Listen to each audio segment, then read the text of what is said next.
தேரிழந்தூர் அர் ரஹீமிய்யா அரபிக் கல்லூரி. உங்கள் ஆண் பிள்ளைகள் 7 ஆண்டுகளில் ஆலிம் பட்டத்துடன் பிகாம், பிபிஏ, பிஏ டிகிரிகளும் பெற்று சிறந்த ஆலிமாக வெளிவர இன்றே தொடர்பு கொள்ளுங்கள். பிஸ்மில்லாஹிர் ரஹ்மானிர் ரஹீம். ரப்பி ஜித்னி இல்மா வர்சுக்னி ஃபஹ்மா வ தஃஹீமா. ரப்பி யஸ்ஸிர் வலா துஅஸ்ஸிர் ரப்பி தம்மிம் பில் ஹைர். அர்த்தம் நேற்று சொல்லி கொடுத்துருக்குறோம். அதனால் நம்ம அந்த துவா ஓதும்போது அந்த அர்த்தங்கள் அப்படியே மனசில் நினச்சிக்கிடலாம். அல்ஹம்துலில்லாஹ், நேற்று முதல் நாள் கிளாஸ் நல்லபடியாக போச்சு. அந்த பாடத்தை ஒரு தடவை லைட்டாக ரிவிஷன் பண்ணிவிட்டு இன்றைக்கி அடுத்த எழுத்துக்களுக்கு போகலான்னு நினைக்கிறேன். ஹமீது பாய், உங்கள்கிட்ட இருந்து ஆரம்பிக்கலாம். இது நாளும் தெரியுங்களா? சொல்லுங்கள்.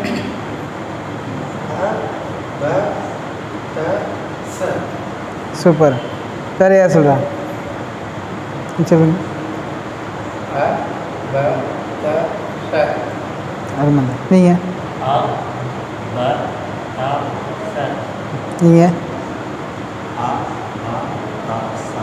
நீங்கள்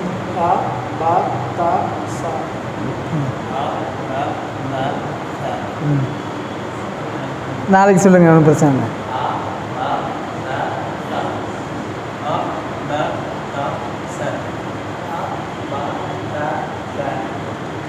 நீங்கள் நாளைக்கு சொல்கிறீங்களா? ஓகே.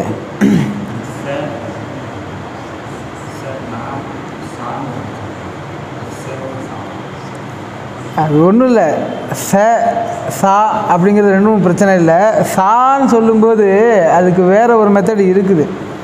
அந்த பாடம் படிக்கும்போது என்ன, இங்கேயே சான்னு தானே படித்தோம், இப்போ திரும்ப சாவுக்கு வேறு ஒன்று சொல்கிறாங்களேன்னு குழப்பம் வரும். அதனால தான் நேற்றே பாடம் நடத்தும்போது சொன்னேன், இப்போ நம்ம படிக்கிறது ப தான். இதை தமிழில் எப்படி படிப்போம்? ப. பந்துன்னு வருதுன்னா ப. துணக்கால் போட்டோம்னா பான்னு படிப்போம். இப்போ நம்ம இதை படிக்கும்போது ஆ பா தா அப்படின்னு படிச்சிட்டோம்னா அடுத்து ஆ பா தா ஒரிஜினலாக வரும். அப்போ குழப்பமாகும், ஏற்கனவே அப்படி தானே படித்தோம் அப்படின்னு. அதனால தான் நான் கொஞ்சம் கவனத்தில் வச்சு அ ப த ச அதை மட்டும் சொன்னோம். எல்லாருக்கும் ஞாபகம் இருக்குது. இன்னொரு நாள் இன்றைக்கி பாடம் நடத்தி முடிச்சுட்டு நாளைக்கு நடத்துகிற பாடங்கள்லேருந்து நம்ம ரிவிஷன் வைக்கும்போது டெஸ்ட்டாகவே வச்சுக்கிடுவோம். இப்படி ஈஸியாக கேட்கும்போது எல்லாரையும் சொல்ல முடியும். இதை அப்படியே ரிவர்ஸில் சொல்லுங்கள் பார்க்கலாம். இப்போது மாறுது. ரெண்டாவது ப வருது நிறைய பேர்த்துக்கு. நீங்கள் சொல்லுங்கள் தனியாக. ரெண்டாவது ச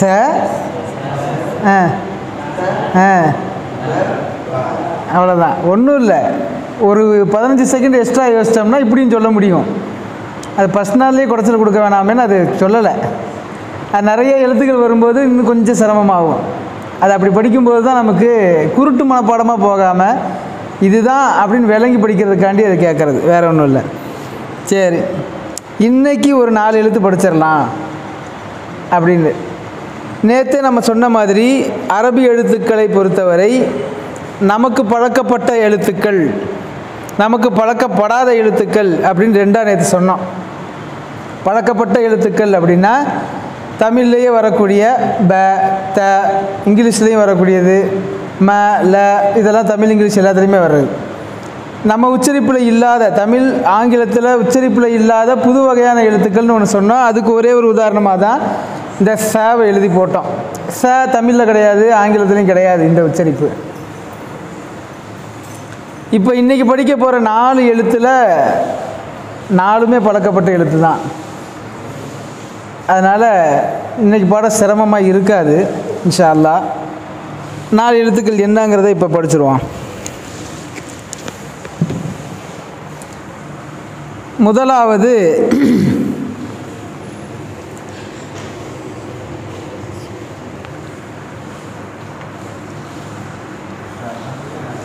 நேற்று படித்ததில் முதலாவது அதோடு கொஞ்சம் இப்படி வந்துடுங்க. புரியுதுங்களா? இது உங்களுக்கு எழுதும்போது ஈஸியாக இருக்குங்கிறக்காண்டி சொல்கிறேன். அதே கொஞ்சம் சுருக்கி விடலாம். இப்போ இந்த அடையாளம் இருக்கு இல்லையா, இந்த அடையாளத்தை பார்க்கும்போது உங்களுக்கு ஏதாவது பொருள் ஞாபகம் வருதா? கொடையோட பாட்டம் கீழே, வேற கொக்கி, வேற ஜே இங்கிலீஷில் அப்படி கூட புரிஞ்சுக்கலாம். இப்போ இந்த எழுத்து ல அப்படிங்கிற உச்சரிப்புக்கு வருது. தமிழில் 3 ல இருக்குது. ஒன்று இது, இன்னொன்று இது, இன்னொன்று இது. இதில் இந்த ரெண்டுமே வந்து உச்சரிப்பு ஒன்று தான். இடங்களை பொறுத்து வார்த்தைகளை பொறுத்து மாற்றி மாற்றி யூஸ் பண்ணுவோமே ஒழிய, இப்போ பல் இதெல்லாம் போடுவோம், பள்ளி ஸ்கூல் பள்ளிக்கு வந்து இதெல்லாம் போடுவோம். உச்சரிப்பு வித்தியாசம் கிடையாது. உச்சரிப்பு வித்தியாசம் இந்த வித்தியாசம் இருக்குது. எழில் எழில்னு சொல்லும்போது இதுக்கு வித்தியாசம் நம்ம காட்டுவோம். அரபியை பொறுத்த வரைக்கும் ல நம்ம ஃபஸ்ட்டு எழுதுனோம்ல அந்த ல தான் இது. மீதியிலலாம் பின்னாடி வருமானு கேட்காதீங்க, வராது. ஒன்று தான், லங்கிறது ஒன்று தான். இது மாதிரி சிமிலியராக உச்சரிப்பு வரக்கூடிய வேறு சில எழுத்துக்கள் இருக்குது. ஒரு எழுத்து வரும், அது நம்ம வரும்போது அது உச்சரிப்பு எப்படி வித்தியாசப்படுதுங்கிறத நம்ம சொல்லிக்கலாம். இப்போ இது ல ல அப்படின்னு ஆரம்பிக்கிற மாதிரி தமிழ் அல்லது ஆங்கிலம் வார்த்தைகள் ஏதாவது சொல்லுங்களேன். ஆளுக்கு ஒன்று சொல்லுங்களேன் பார்ப்போம். லன்னு ஆரம்பிக்கணும், அல்லது நடுவில் வந்தாலும் பிரச்சனை இல்லை, கடைசியில் வந்தாலும் பரவாயில்ல. ல லட்டு ஆரம்பமே இனிப்பாக இருக்குது. வேறு என்ன? லவங்கம். சூப்பர். வேறு? லஞ்சம், லட்சியம், லட்சம், லண்டன், லாம், லாபம். ஓகே, பரவாயில்ல, அவ்வளோதான். இல்லை இப்போ இதெல்லாம் எதுக்கு கேட்குறது எப்போ ஈஸியாக இருக்குன்னா, இனிமேல் 8-10 எழுத்துக்கள்லாம் எழுதி போகும்போது சில எழுத்துக்கள் அப்படியே எழுதி போட்டு இதை அப்படியே தமிழில் எழுதுங்கன்னு சொல்லுவோம். அப்போ உங்களுக்கு இது ஈஸியாக இருக்கும். அதுக்காக இது இல்லை அப்படிங்கிறது புரிஞ்சிருச்சா? அடுத்த எழுத்துக்கு போகலாமா? எதுவும் டவுட் இல்லையே? அடுத்த எழுத்து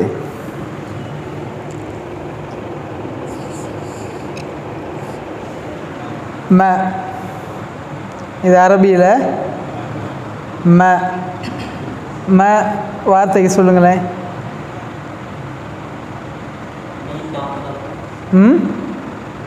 ம மாம்பழம், நெடில். ம மரம், மரமண்டை, மஞ்சள். வேற? மட்டை, மல்லி, மல்லி. மதுரை. நிறையா இருக்குது அந்த மாதிரி. இப்போ இது இன்றைக்கி எழுதி போடுற 4 எழுத்துமே ரொம்ப சுலபம்னு சொல்கிறதுக்கு இன்னொரு காரணம் என்னென்னா, நம்ம நேற்று படிக்கும்போது ஒரே உருவத்தில் பல எழுத்துக்கள் வரலான்னு சொன்னோம் இல்லையா? அந்த எழுத்துக்களில் இது எதுவுமே இந்த உருவத்தில் இன்னொரு எழுத்து எதுவுமே வராது. இந்த உருவத்துக்கு ஒரே எழுத்து தான், இந்த உருவத்துக்கு ஒரே எழுத்து தான். அதனால் இது ரொம்ப ஈஸியாக இருக்கும் உங்களுக்கு. சின்ன பிள்ளைங்களுமே பாடம் படிக்கும்போது ரொம்ப சீக்கிரம் கற்றுக்கிற எழுத்து 4 எழுத்து இருக்குது. அது இன்றைக்கி நான் படிக்க போகிற 4 எழுத்துமே அப்படி தான். அது பிள்ளைங்களுக்கு தவறே வராது. 10-12 பிள்ளைங்க நம்மகிட்ட படித்தாங்கன்னா எவ்வளோ வந்து புரிஞ்சுக்கக்கூடிய ஆற்றல் குறைவாக உள்ள புள்ள கூட டக்குன்னு படிச்சுக்கிற 4 எழுத்துக்களில் இது ஈஸி. ஏன்னா இந்த உருவத்தில் வேறு எந்த எழுத்துமே வராது. ல ம. அடுத்து என்னவா இருக்கும்? ஏதாவது கெஸ் பண்ண முடியுதா? தான்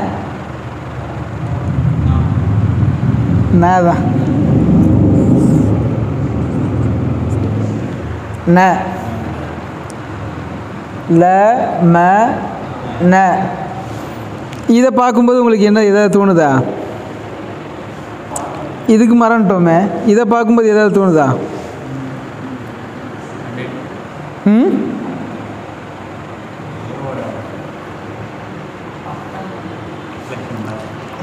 பட்டம் மாதிரி. வேற? இப்படி இருந்து பார்த்தா ஒவ்வொருத்தருக்கும் ஒவ்வொரு கோணம் இருக்குங்கிறது சரியாக தான் இருக்குது.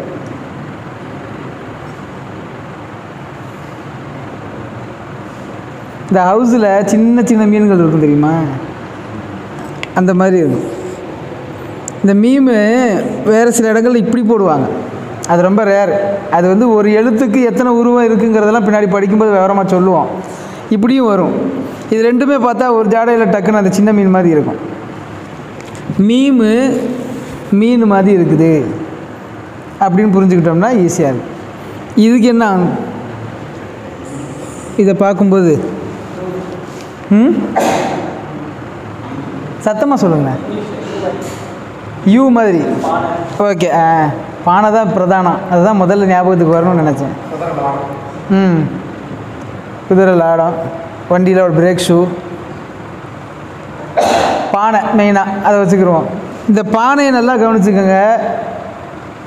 இந்த பானையோடு சேர்ந்து கிட்டத்தட்ட ஒரு 5-6 எழுத்துக்கள் வரும். இதோட கொஞ்சம் ஆல்ட்ரு பண்ணி இதில் தெளிவாக பானையாக தெரிகிற மாதிரி உள்ள எழுத்து தான் நூன். இதுதான் ந.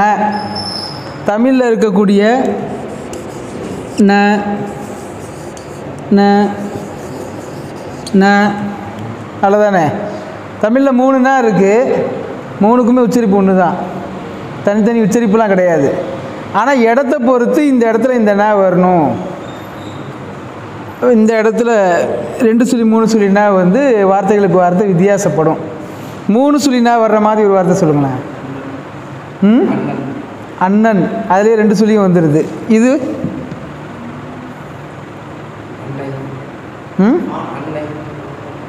இல்லையே, இந்த என்ன அண்ணன் சொல்லும்போது இது வந்துருச்சு இல்லை கடைசியில், அதனால் அதை விட்டாச்சு. இது நண்பன், நட்பு, நகராட்சி, அதெல்லாம் அரபியில் ஒரே நா தான். நான் வந்து கொஞ்சமாக சிமிலியராக கூட வேறு எந்த உச்சரிப்பும் கிடையாது அரபியில். நாங்கிறது ஒன்றே ஒன்று தான். இப்போ 4 படித்தாச்சா, 3 படிச்சிருக்கோமா?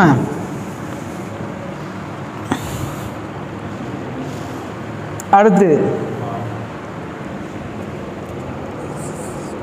வ வ வரி, வட்டி, வேற வட்டம், வரிக்குதிரை,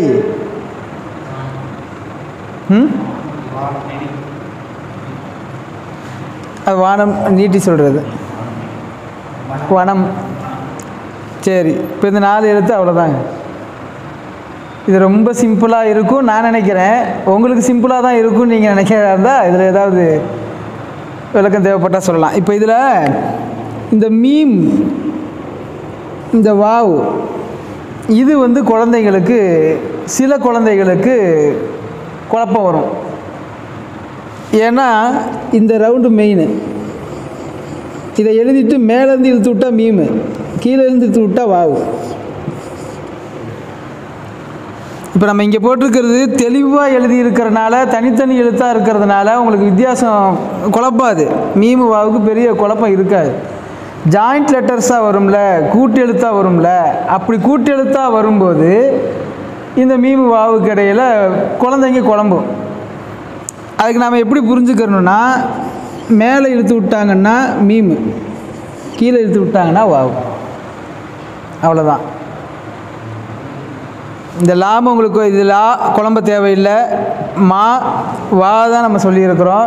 நான் நீங்கள் குழம்பவே தேவையில்லை. ல ம ந வ இன்றைக்கி படிச்சிருக்கிறது 4 எழுத்து, நேற்று படித்தது 4 எழுத்து. போதுங்களா? புரிஞ்சதா எல்லாம்? நேற்று வராதவங்களுக்காக நான் முக்கியமான ஒரு சட்டத்தை ஞாபகப்படுத்திடுறேன். நேற்றே சொன்னோம், அரபியை பொறுத்த வரைக்கும் இது வரைக்கும் படிக்கிற மெத்தடு சாதா கிளாஸுகள்லையும் ஆன்லைன் மாடர்ன் கிளாஸுகள்லையும் அது எத்தனை நாளில் எடுக்கக்கூடிய ரொம்ப குறுகிய கோர்ஸாக இருந்தாலும் எழுத்துக்களை உங்களுக்கு முதல்ல அறிமுகப்படுத்துவாங்க. இப்போ தமிழில் ஆ ஆ இ ஈ இப்படின்லாம் நாம் வந்து அதை படிக்கிறோம். அது மாற்றமே பெறாது. ஆங்கிறது ஆ தான், ஆங்கிறது ஆவா மட்டும்தான் வரும். அரபி அப்படி அல்ல. அரபி வந்து எழுத்துக்களை முதல்ல கற்றுக் கொடுத்துருவாங்க. நீங்கள் அதனால தான் யோசிக்கலாம். இப்போ இன்றைக்கி வந்தவங்க அலிஃப் பா தா லாம் மீம் நூனுலாம் சொல்லி தந்தாங்க இது வரைக்கும், அப்படி எதுவும் இல்லாமல் ஸ்ட்ரைட்டாகவே ஜபர் வச்சு சேர்த்து படிக்கிறாங்களே அப்படின்னு. நான் நேற்றே சொன்னேன், இது கொஞ்சம் கடினமான சோதனை முயற்சி தான், ஆனால் இது சக்ஸஸ் ஆகும். ஏன்னா எழுத்துக்களை வந்து படித்து முடித்து அலிஃப் பா தா அப்படிங்கிறதெல்லாம் படித்து முடிச்சுட்டு அதுக்கு வந்து மாற்றம் பெறும்போது ஆவா படிக்கும்போது ஈவா படிக்கும்போது ஊவா படிக்கும்போது எப்படி மாறுது அப்படின்னு சொன்னால் அது குழப்பமாயிரும். குழந்தைங்களுக்கு விளங்குற ஆற்றல் கம்மியாக இருக்கும் நம்மளை விட, ஆனால் நம்மளை விட இன்வால்வ் அதிகமாக இருக்கும். எப்படின்னா ஒரு ரைம்ஸ் ஸ்கூலில் கற்றுக் கொடுத்தாங்கன்னா விளையாடிட்டு இருக்கும்போதே சொல்லிக்கிட்டே இருப்பான். ஒரு பக்கம் விளையாடிட்டு இருப்பான், இன்னொரு பக்கம் பார்த்தா ரைம்ஸாக சொல்லிக்கிட்டு இருப்பான். சினிமா பாட்டு கூட அப்படி தான், அவன் கேட்டது கேட்டிருப்பான், அவன் மனசில் என்ன இருக்குதோ அது அவனை அறியாமல் போய்கிட்டே இருக்கும். இப்போ நமக்கு அந்த இன்வால்மெண்ட் கம்மியாக இருக்கும், ஆனால் விளங்குற ஆற்றல் அதிகமாக இருக்கும். அந்த விளங்குற ஆற்றலை நம்மளுடைய இன்வால்மெண்ட்டோடு நம்ம மிங்கிள் பண்ணிட்டோம்னா ரொம்ப ஈஸியாக நம்ம படிச்சிட முடியும். அதனால தான் பிள்ளைங்களுக்கு மாதிரி அலிஃப் பா தா சா ஜீம் அப்படிலாம் எழுத்துக்களை சொல்லி கொடுத்துட்டு அதுக்கப்புறம் இதை வந்து ஆபாத்தா நேராக படிக்கிறதுக்கு என்ன செய்யணும், ஈபி தீன் கீழே வச்சு இழுத்து படிக்கிறதுக்கு என்ன செய்யணுங்கிற அளவுக்கு நம்ம பாடம் போகல, டைரெக்டாகவே நேரடியாக போயிட்டோம். ஆபாத்தா படிச்சுக்கோங்க, இதை ஈபித்தியாக மாற்றுறதுக்கு என்ன செய்யணுங்கிறத அப்புறமா பார்த்துக்குருவோம் அப்படின்ட்டு நம்ம நேரடியாக இந்த பாடங்களை படிச்சுக்கிட்டு இருக்கோம். அதனால் இன்னும் கொஞ்சம் கவனம் வந்து வேணும். அதனால் உங்கள்கிட்ட நான் கேட்டுக்கிறது என்னென்னா, பாடம் நீங்கள் மற்ற நேரங்களில் வேலை செய்யும்போது அல்லது வீட்டில் சும்மா இருக்கும்போது கூட சொல்லி பார்த்துக்கிட்டே இருங்க. சின்ன பிள்ளைங்களாம் இருக்கிறாங்களே, அவங்க முன்னாடி போய் ஆபாத்தா ஈபித்தியெல்லாம் சொல்லிக்கிட்டு இருக்கணுமா அப்படிங்கிற வெக்கம் இருக்கவே கூடாது. இதில் வந்து கிட்டத்தட்ட நம்ம பைத்தியமாக மாறிடணும். எந்த காரியத்திலையும் நம்ம இறங்கி அதோடு கலந்துரும்போது தான் முழுமையாக அதில் வந்து நம்ம வெற்றி அடைய முடியும். ரசூலுல்லாஹி ஸல்லல்லாஹு அலைஹி வஸல்லம் சொல்கிறாங்க, நீங்கள் திக்ர் செய்யுங்க அல்லாஹுவை. எந்த அளவு திக்ர் செய்யுங்க அப்படின்னு ஒரு நபி மொழியில் சொல்கிறாங்க, அடுத்தவங்க உங்களை பார்த்துட்டு என்ன எனக்கு பைத்தியம் பிடிச்சிருச்சான்னு நினைக்கிற அளவுக்கு திக்ர் செய்யுங்க. திக்ர் நம்ம செய்கிறோம்ல, நம்ம செய்கிற திக்ருகள்லாம் பார்த்தா யாருக்கும் அப்படி தோணாது. நபி ஸல்லல்லாஹு அலைஹி வஸல்லம் இந்த வார்த்தையை ஏன் சொல்கிறாங்க, நீங்கள் அடுத்தவங்க உங்களை பார்த்தா என்ன பைத்தியம் ஆயிட்டானா அப்படின்னு நினைக்கிற அளவுக்கு திக்ர் செய்யுங்கன்னு ஏன் சொல்கிறாங்கன்னா, பிஸ்னஸ் மைண்டு உள்ள ஒரு ஆள், நல்ல இந்த வியாபார மைண்டு உள்ள ஆள்கிட்ட நீங்கள் பேசுங்கன்னா எதை பார்த்தாலும் ஒரு வியாபாரமாக தான் பார்ப்பார். எதை பேசினாலும் அல்லது மற்றவங்களுக்கு உதவி செஞ்சாலுமே அதில் நமக்கு என்ன லாபம்னு யோசிப்பாங்க. திக்ர் செய்கிறது விஷயத்தில் பெருமானார் ஸல்லல்லாஹு அலைஹி வஸல்லம் ஏன் இப்படி சொன்னாங்கன்னு விளக்கம் சூஃபியாக்கள் எழுதும்போது, ஒன்று அதிக நேரம் திக்ர் செய்யுங்கன்னு அர்த்தம். ஏன் எப்போ பார்த்தாலும் திக்ர் செஞ்சுக்கிட்டே இருக்கிறான், திக்ர் செய்கிறதுல பைத்தியமாக ஆகிட்டானா இப்படி நினைக்கலாம் பார்த்து நினைக்கிறவங்க. இன்னொன்று சொல்கிறாங்க, நம்ம திக்ர் செய்யும்போது அந்த ஜத்துபுடைய நிலைமைன்னு சொல்லுவாங்க. அதாவது சாதாரணமாக திக்ர் செய்ய ஆரம்பித்து அதனுடைய அர்த்தத்தை விளங்கி அல்லாஹ்விடத்தில், இப்போ சில பேர் துவா கேட்கும்போது வார்த்தைகள் மட்டும் இருக்கும், சில பேர் துவா கேட்கும்போது அழுகிற மாதிரி கேட்பாங்க, சில பேர் துவா கேட்கும்போது சுற்றி இருக்கிறவங்களெல்லாம் பார்க்காம அழுன்னு அழுவும், குழந்த மாதிரி அழுவாங்க. அப்படி ஆளுகளெல்லாம் பார்க்கலாம். இந்த மாதிரி வேரியேஷன் திக்ர்லையும் இருக்குது. நாகரிகமாக அமர்ந்து ஒன்றுன்னா ஓதுறது, அல்லாஹ்வுடைய நினப்பில் அப்படியே அஞ்சு உருகி வேறு எல்லா நினப்பையும் தூக்கி எறிஞ்சிட்டு அப்படியே அப்படி சில பேரை பார்த்தீங்கன்னா தூங்குற மாதிரி தெரியும், உள் மனசில் எண்ணிக்கிட்டே ஓதுவாங்க. அது ஒரு திக்ரு. உயர்ந்த திக்ரு என்னன்னா, எந்த வார்த்தையை சொல்கிறாங்களோ அந்த வார்த்தையை நினச்சி அழுகிறது, புலம்புறது, மகிழ்ச்சியோடு ஓதுறது, இப்படிலாம் செய்வாங்க. ரசூல் ஸல்லல்லாஹு அலைஹி வஸல்லம் தொழுகும்போது ஆயிஷா ரலியல்லாஹு அன்ஹா சொல்கிறாங்க, குழம்பு நல்லா கொதிச்சு அப்போ ஒரு சத்தம் வரும் இல்லையா, பிளண்டு, அந்த மாதிரி சத்தம் எங்களுக்கு கேட்கும் அப்படிங்கிறாங்க. தொழுகிறாங்க, தொழுத கிராத் ஓதுற சவுண்டு தானே கேட்கணும், அல்லது அவங்க குமிஞ்சு நிமிரும் போது அங்கே உடம்பு கீழே தரையில் படும்போது படுற சவுண்டுகள் தானே கேட்கணும். ஆனால் குழம்பு கொதிக்கிற சவுண்டு எங்களுக்கு கேட்டுச்சு அப்படின்னா இப்போ ரசூல் ஸல்லல்லாஹு அலைஹி வஸல்லம் எந்த நிலைமையில் தொழுதாங்கன்னா, அவங்க ஓதுகிற வசனங்கள் நரகத்தை பற்றியோ எதிரிகளை பற்றியோ அழிக்கப்பட்டதை பற்றியோ வரும்பொழுது அதை அப்படியே அஞ்சுருகி இப்படி நமக்கு நடந்துடக்கூடாதேன்னு பயந்து அவங்க ஓதுறது உள்ளம் அப்படியே கொதிக்குது அவங்களுக்கு. அதே நேரத்தில் சொர்க்கத்தை பற்றி நல்லவங்களை பற்றியெல்லாம் பேசும்பொழுது அதை நினச்சி அப்படியே சொர்க்கத்தை கண்முன்னால் பார்க்குற மாதிரி அவங்க ஓதுறதுனால ஏற்படக்கூடிய சூழ்நிலை அது. அந்த மாதிரி தொழுகையாக இருந்தால் அந்த மாதிரி நம்ம ஆழ்ந்து தொழுகணும். திக்ராக இருந்தால் அந்த மாதிரி இப்போ ஓதுறதுக்கு நமக்கு நேரம் கிடைக்கும் போதெல்லாம் வேலைகள் செஞ்சுக்கிட்டு இருக்கும்போதே நம்ம அதை சொல்லிக்கிட்டே இருக்கணும். இது விஷயத்தில் நமக்கு எனி நேரம், ஒரு நாளைக்கு அரை மணி நேரம் செலவழிக்கிறோம், ஆனால் சிந்தனை பூரா இங்கே இருக்கணும். இந்த சிந்தனை எல்லா நேரமும் இருந்துச்சுனாக்கா இது நம்மளை ரொம்ப ஈஸியாக நம்மளை நவுத்தி கொண்டு போயிடும், நம்முடைய இலக்குக்கு அது ஈஸியாகும். ஓகே, இப்போ இந்த 8 எழுத்துக்களில் ஏதாவது சந்தேகங்கள் அல்லது விளக்கங்கள் இருக்கா, தேவைப்படுதா? தாராளமாக புரியாதவங்க கேட்கலாம். கடைசியில் எழுத்தா, இந்த எழுத்தா வ வ. நாளைக்கு இன்ஷால்லா எல்லாரும் நோட்டு வாங்கிக்கிறலாம். ஹோம்ஒர்க்கும் நான் கொடுக்குறேன். உங்களுக்கு டைம் இருந்தால் நீங்கள் வீட்டிலையோ கடையிலையோ செஞ்சுட்டு வாங்க, அல்லது இங்கே வந்து உட்கார்ற ஃபஸ்ட்டு 5 நிமிஷத்தில் நீங்கள் அந்த ஹோம்ஒர்க்கை நீங்கள் பண்ணிக்கிறலாம். இப்போ கடைசியாக நடத்தின எழுத்தை திரும்ப ஒரு தடவை சொல்ல சொன்னாங்க. இது வ, இது வ. தமிழில் எத்தனை வ இருக்குது? 1 தான் இருக்குது. இங்கிலீஷில்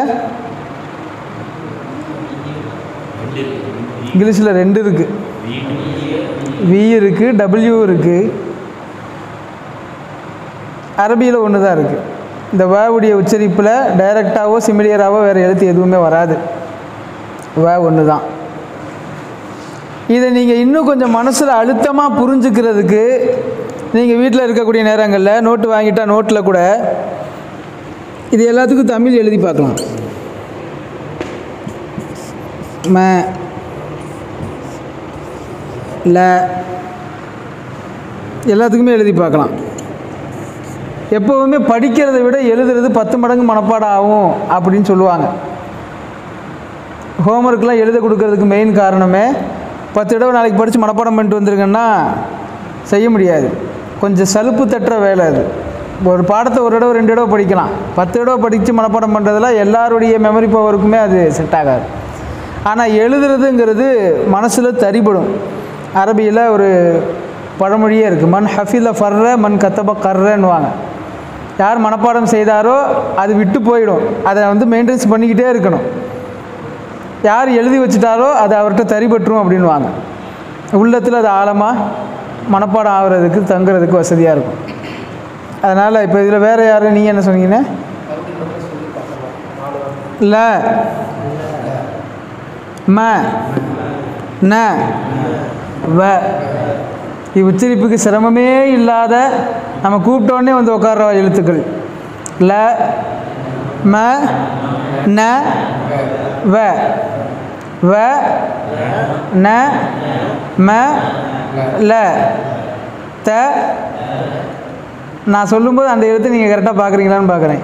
த அ ச ப. நாளைக்கு வந்த உடனே இந்த 8 எழுத்துக்களை சொல்லுங்கள், எல்லார்ட்டையும் கேட்டுக்கலாம்.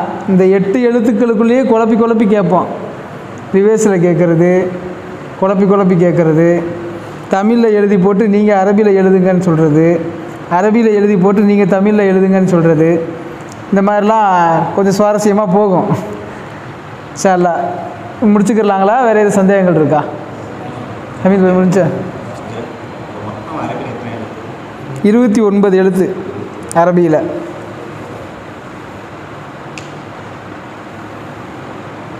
இருபத்தி 29 எழுத்துக்கள் தான். ஆனால் ஒவ்வொரு எழுத்துக்களும் நேற்றே சொன்ன விளக்கம் தான். இப்போ பா இருக்கா, இதை பேன் படிப்போம். கீழே கூட வந்தால் பீன் படிப்போம். இப்படி வந்துச்சுன்னா பூன் படிப்போம். இதுக்கெல்லாம் பேர் இருக்குது, பின்னாடி சொல்லுவோம் இன்ஷா அல்லாஹ். இதை இப்புன்னு படிப்போம். இதை பான் படிப்போம். நான் சொன்னேன்ல பான் படிக்காதீங்கன்னு, இவர் தான் அவர். இதை பீன் படிப்போம். இதை பூன் படிப்போம். எத்தனை ஆச்சு இது வரைக்கும் சொன்னது? 7. இதை பன் அப்படின்னு படிப்போம். இதை பின் அப்படின்னு படிப்போம். இதை புன் அப்படின்னு படிப்போம். இப்போ எத்தாச்சு? 10 ஆச்சு. ஒரு எழுத்துக்குள்ளே 10 இருக்குது. ஒரு எழுத்துக்குள்ளே. இப்போ சொல்லுங்கள் எத்தனை எழுத்து அரபியில்? 290. 234 தமிழில் இருக்குது இல்லை? அது ஒவ்வொரு எழுத்தையாக நம்ம படிக்கணும். இது நம்ம அரபியை பொறுத்த வரைக்கும் அந்த அவசியம் கிடையாது. ஒரு மூலப்பொருளை நீங்கள் தரவாக படிச்சிட்டிங்கன்னா 10 படிச்சிட்டோன்ற அர்த்தம். இப்போ இது அப்படி தான். இப்போ 8 எழுத்து படிச்சிருக்கோம்ல, 80 படித்ததுக்கு சமம். அந்த குறி என்ன, அதனுடைய பேர் என்ன அப்படிங்கிறது நாம் புரிஞ்சுக்கிட்டோம்னா வேலை ரொம்ப சிம்பிள். வேறு ஏதாவது சந்தேகம் இருக்கா? கிளாஸ் எப்போ முடிப்பீங்கன்னு கேட்குறீங்களா? சரி சரி, முடிச்சுக்குவோம். 2வது நாள் கிளாஸ் முடிஞ்சு. இன்ஷா அல்லாஹ் நாளைக்கு சில எழுத்துக்களை பார்க்கலாம். வாஹிரு தஅவானி அல்ஹம்துலில்லாஹி ரப்பில் ஆலமீன். நாளைக்கு ஞாயிற்றுக்கிழமை கிளாஸு